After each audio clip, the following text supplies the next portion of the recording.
Okay. Wants me to use CPCTC to prove parts are congruent. And again, I'm going back. It wants me to prove that AE is congruent to BE.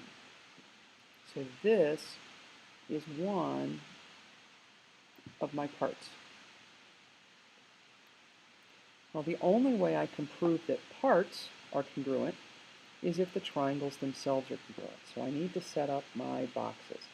My last box is going to be the thing I'm trying to prove, and the thing I'm trying to prove is that side AE is congruent to side BE. It is awfully hard to write on this thing sometimes. And I would use corresponding parts of congruent triangles are congruent, or CPCTC, to tell me that. And the only way that I can use corresponding CPCTC is if I have congruent triangles before that.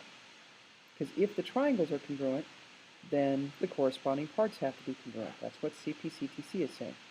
So the only way I can go that way is if I have two triangles congruent. And the only way that I can prove that two triangles are congruent is if I have those three helpful parts that are congruent before that. So I've got either side angle angle, or angle side angle, or side angle side, or side side side, something like that. These three things together are going to be needed to say that the triangles are congruent, and then if the triangles are congruent, the parts are congruent, the corresponding parts. Well, they tell me that angle D is congruent to angle C, and I'm going to mark that up here just to remind myself where that came from. Angle D is congruent to angle C because it's given. This would be box 1. I'm not as fanatical about you numbering your boxes in this case because the arrows show you the flow. So if you forget these numbers, which I sometimes do, I'm not too worried about it. Now, the other thing they gave me is that side DE is congruent to side EC. So DE is congruent to EC. So I've got to be dealing with this triangle because it has the two parts that they gave me congruence for and the part that they want me to show congruence for.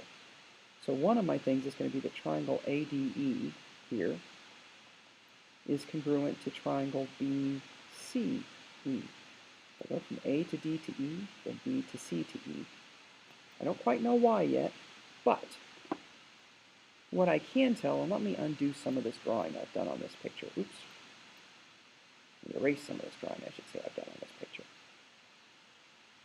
They had to put angle 1 and angle 2 there for a reason.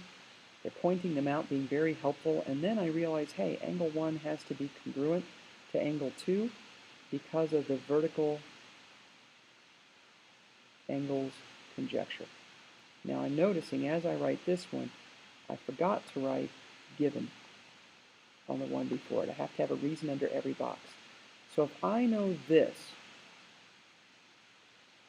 I have an angle side angle congruence between these two triangles.